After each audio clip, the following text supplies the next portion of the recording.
ದುಡ್ಡೇನ್ ಸ್ವಾಮಿ ತಲೆ ಎಡ್ಕರು ಸಂಪಾದನೆ ಮಾಡ್ತಾರೆ. ಜನರನ್ನ ಜಾಗೃತರನ್ನಾಗಿ ಮಾಡೋದು ಅದೇ ನಮ್ಮ ಉದ್ದೇಶ. ಎಲ್ರಿಗೂ ನಮಸ್ಕಾರ. VK ಅಡ್ಡ ಚಾನಲ್ಗೆ ಸ್ವಾಗತ ಸುಸ್ವಾಗತ.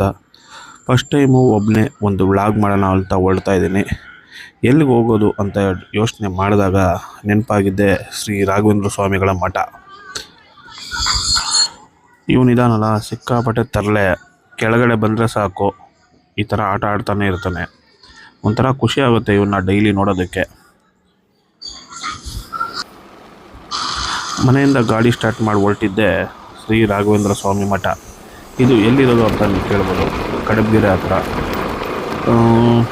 ತುಂಬ ದಿನದ ಆಸೆ ಇತ್ತು, ಅಂದರೆ ಸುಮಾರು ಒಂದೂವರೆ ತಿಂಗಳು 2 ತಿಂಗಳು ಆಗಿತ್ತು ಅಲ್ಲಿಗೆ ಹೋಗಿ. ಹೊರಡೋಣ ಅಂದ್ಬಿಟ್ಟು ಗಾಡಿ ಸ್ಟಾರ್ಟ್ ಮಾಡಿಕೊಂಡು ಹೊರಡೋಕ್ಕೆ ಜರ್ನಿ ಶುರು ಮಾಡಿದೆ. ಒಂಥರ ಸಿಂಗಲ್ಲಾಗಿ ಹೋಗ್ತಾ ಇರೋದ್ರಿಂದ ಒಂಥರ ಫೀಲ್ ಆಯಿತು. ಏನಪ್ಪ ಮಾಡೋದು, ಹಿಂಗೆ ವ್ಲಾಗ್ ನಾನು ಮಾಡ್ತೀನಿ, ನನ್ನ ಕೈಲಾಗುತ್ತಾ ಅನ್ನೋ ಒಂದು ತಾಡ್ಸು ಬಂತು. ಆದರೂ ತಲೆ ಕೆಡಿಸ್ಕೋಬಾರ್ದು, ಇಲ್ಲ ಧೈರ್ಯವಾಗಿ ಮಾಡೋಣ ಅಂತಲೇ ಡಿಸೈಡ್ ಮಾಡಿದಂಥ ವ್ಲಾಗ್ ಇದು. ಇಲ್ಲಿಂದ ಫೈನಲ್ ಆಗಿ ನಾವು ರಾಘವೇಂದ್ರ ಸ್ವಾಮಿ ಮಠದ ಹತ್ರ ಹೋಗ್ತಾ ಇದ್ದೀವಿ. ಮಾತಾಡೋಣ ಅಂತ ಮಾತು ಶುರು ಮಾಡಿದೆ, ಬಟ್ ಯಾಕೋ ನನಗೆ ಅಷ್ಟು ಚೆನ್ನಾಗಿ ಮಾತಾಡೋಕ್ಕೆ ಬರಲಿಲ್ಲ.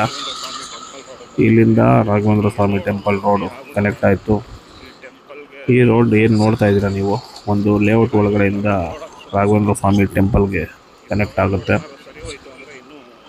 ಈ ರೋಡಲ್ಲಿ ಏನಂದರೆ ಇನ್ನೂ ಟಾರ್ ಹಾಕಿಲ್ಲ, ಅಂದರೆ ಮಣ್ಣು ರೋಡು. ಇದೇನಾದರೂ ನೀಟಾಗಿ ಡೆವಲಪ್ ಮಾಡಿದ್ರೆ, ಅಂದರೆ ಒಂದು ಸರ್ಕಾರದವರು ಇಲ್ಲ ದೇವಸ್ಥಾನದವರು ಇದ್ರ ಬಗ್ಗೆ ಗಮನ ಹರಿಸಿ ಡೆವಲಪ್ ಮಾಡಿದ್ರೆ ಈ ರೋಡು ರಾಘವೇಂದ್ರ ಸ್ವಾಮಿ ಮಠಕ್ಕೆ ಸಖತ್ತಾಗಿರುತ್ತೆ.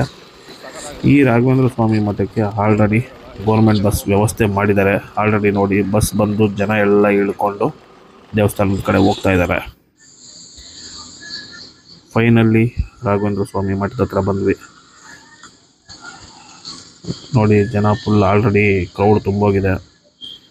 ಇಲ್ಲಿಂದ ಫೈನಲ್ ಆಗಿ ದರ್ಶನಕ್ಕೆ ಹೋಗೋಣ ಅಂತ ಹೋಗ್ತಾ ಇದ್ದೀನಿ. ಒಳಗಡೆ ಯಾವ ರೀತಿ ರಶ್ ಇರುತ್ತೋ ಗೊತ್ತಿಲ್ಲ, ಬನ್ನಿ ಹೋಗೋಣ. ಫೈನಲ್ ಆಗಿ ಒಳಗಡೆ ಹೋಗ್ತಾ ಇದ್ದೀವಿ. ನಾನು ಯಾವುದೇ ಟೈಮಲ್ಲಿ ಹೋದ್ರೂ ದೀಪ ಹಚ್ಚೋದು ಒಂದು ವಾಡಿಕೆ ಇದೆ. ಈ ಸಲ ದೀಪ ಮೊದಲೆಲ್ಲ 30 ರೂಪಾಯಿ ಇತ್ತು, ಈ ಸಲ ಏನೋ 50 ರೂಪಾಯಿ, ಅಂದರೆ 20 ರೂಪಾಯಿ ಜಾಸ್ತಿ ಮಾಡಿದ್ದಾರೆ 5 ದೀಪಕ್ಕೆ. ಇರಲಿ, ಪರವಾಗಿಲ್ಲ. ಫೈನಲ್ ಆಗಿ ದೀಪ ಹಚ್ಚಿ ಬಂದು ರಾಯರ ಸನ್ನಿಧಾನದಲ್ಲಿ ಸ್ವಲ್ಪ ಕೂತ್ಕೊಂಡು ಧ್ಯಾನ ಮಾಡಿ ಅಲ್ಲಿಂದ ಬರೋಣ ಅಂತ ಈಚೆ ಬಂದೆ.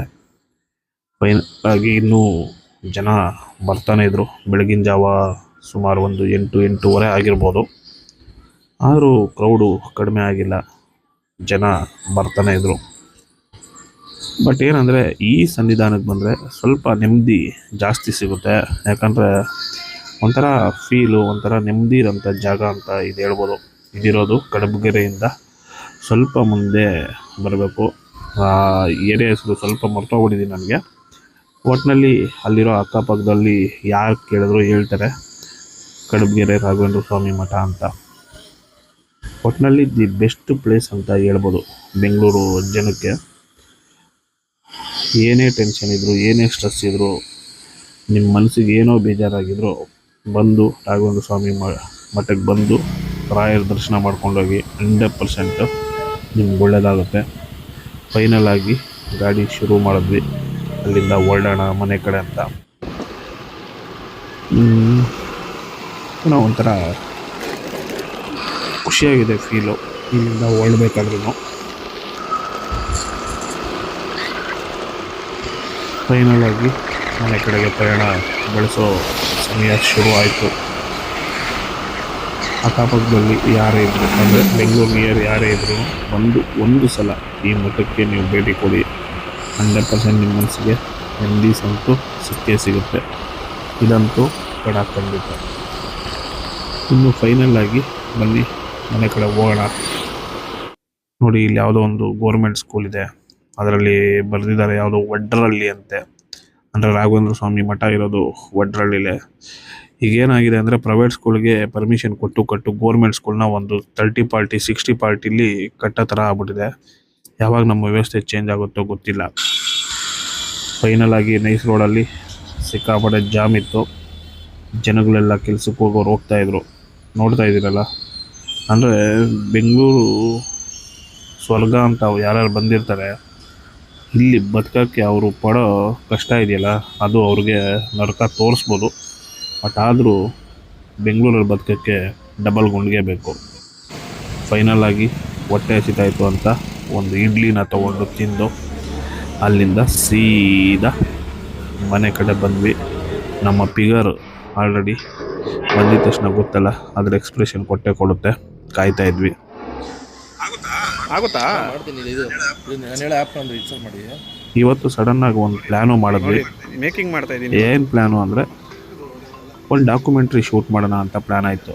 ಅದಕ್ಕೆ ಸಡನ್ನಾಗಿ ಯಾರನ್ನ ಕರೆಯೋದು ಅಂತ ಅಂದ್ಕೊಂಡಿದ್ದ ತಕ್ಷಣ ನೆನಪಾಗಿದ್ದು ನೋಡಿ ನಮ್ಮ ಗೌರವ್ ವೆಂಕಟೇಶ್ ಅವರು, ಹಾಗೆ ನಮ್ಮ DOP ರವಿ ಅವರು. ಆಮೇಲೆ ನೋಡೋಣ. ಕರೆದಿದ್ದ ತಕ್ಷಣ ನಿಜವಾಗ್ಲೂ ಬಂದು ಮಾಡೋಣ ಅಂತ ಒಂದು ಧೈರ್ಯನ ಕೊಟ್ಟರು. ಫೈನಲ್ ಆಗಿ ಲೊಕೇಶನ್ ಹಂಟಿಂಗ್ಗೆ ಅಂತ ಹೋದ್ವಿ. ಒಂದು ಸರ್ಕಾರಿ ಸ್ಕೂಲ್ ಬೇಕಿತ್ತು. ನಮ್ಮ ಏರಿಯಾದಲ್ಲೇ ಸರ್ಕಾರಿ ಸ್ಕೂಲ್ ನೋಡಿ ಅಲ್ಲಿಂದ ಫೈನಲ್ ಆಗಿ ಹೊರಟ್ವಿ. ಮಧ್ಯಾಹ್ನ ಎಲ್ಲ ನಾವು ಶೂಟ್ ಮಾಡಿ ಬ್ರೇಕ್ ತೊಗೊಳ್ಳೋಣ ಅಂದ್ಬಿಟ್ಟು ಒಂದು ಸಿಂಪಲ್ಲಾಗಿ ಕಾಫಿ ಕುಡ್ಕೊಂಡು ಅಲ್ಲಿಂದ ಮತ್ತೆ ಜರ್ನಿ ಶುರು ಮಾಡೋಣ, ಶೂಟ್ ಮಾಡೋಣ ಅಂದ್ಬಿಟ್ಟು ಶೂಟಿಂಗ್ಗೆ ರೆಡಿ ಮಾಡ್ಕೊಂಡ್ವಿ. ಫೈನಲಿ ಮತ್ತೆ ಶೂಟ್ ಶುರು ಆಯಿತು. ನಾವೇನೇನು ಅಂದ್ಕೊಂಡ್ವಿ ಅವೆಲ್ಲ ಶೂಟ್ ಮಾಡಿದ್ವಿ. ಇದೇನು ಶೂಟ್ ಮಾಡ್ತಾಯಿದ್ದೀವಿ, ಏನಕ್ಕೆ ಶೂಟ್ ಮಾಡ್ತಾಯಿದ್ದೀವಿ ಅನ್ನೋದೆಲ್ಲ ಮುಂದಿನ ವೀಡಿಯೋದಲ್ಲಿ 100% ಹೇಳೇ ಹೇಳ್ತೀನಿ. ಬಟ್ ಇದೊಂದು ಮೆಸೇಜ್ ಇರೋಂಥ, ಅಂದರೆ ಒಂದು ಜನಗಳಿಗೆಲ್ಲ ಒಂದು ಮೆಸೇಜ್ ತಲುಪುವಂಥ ಒಂದು ಕಿರುಚಿತ್ರ ಆಗಿರುತ್ತೆ. ಆಲ್ರೆಡಿ ನಾವು ಸಿನಿಮಾ ಮಾಡಿರೋದ್ರಿಂದ ಇದು ಒಂದು ಎಕ್ಸ್ಪೆರಿಮೆಂಟ್ ಮಾಡೋಣ ಅನ್ನೋ ಒಂದು ಉದ್ದೇಶದಿಂದನೇ ಮಾಡಿರೋದು. ಫೈನಲ್ ಆಗಿ ಶೂಟಿಂಗ್ ಮುಗಿಸ್ಕೊಂಡು ಪ್ಯಾಕಪ್ ಹೇಳೋ ಸಮಯನೂ ಬಂತು. ಬನ್ನಿ ನಮ್ಮ ಕಲಾವಿದರಾದ ಗೌರವ್ ವೆಂಕಟೇಶ್ ಅವರು, ಬನ್ನಿ ಸರ್. ಅವ್ರ ಜೊತೆ ಮಾತಾಡೋಣ.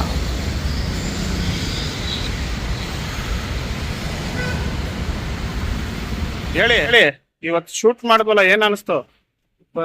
ಶೂಟಿಂಗ್ ಸೂಪರ್ ಆಗಿತ್ತು. ಹ್ಮ್ ಒಳ್ಳೊಳ್ಳೆ ಶಾರ್ಟ್ಸ್, ರೋಡ್ ಸುತ್ತಿಸ್ತಾ ಇದಾರೆ. ಎಲ್ಲಿ ಏನೇನ್ ಫ್ರೇಮ್ ಇಡ್ತಾವ್ರ ಗೊತ್ತಾಗ್ತಿಲ್ಲ ಡೈರೆಕ್ಟ್ರು. ಇಲ್ಲ, ಏನೋ ಪ್ಲಾನ್ ಇರ್ಲಿಲ್ಲ.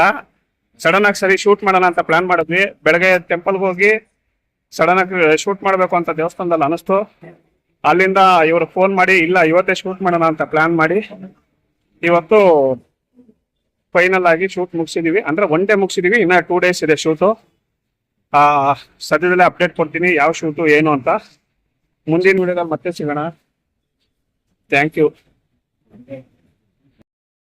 ದುಡ್ಡೇನ್ ಸ್ವಾಮಿ ತಲೆ ಎಡ್ಕರು ಸಂಪಾದನೆ ಮಾಡ್ತಾರೆ. ಜನರನ್ನ ಜಾಗೃತರನ್ನಾಗಿ ಮಾಡೋದು ಅದೇ ನಮ್ಮ ಉದ್ದೇಶ.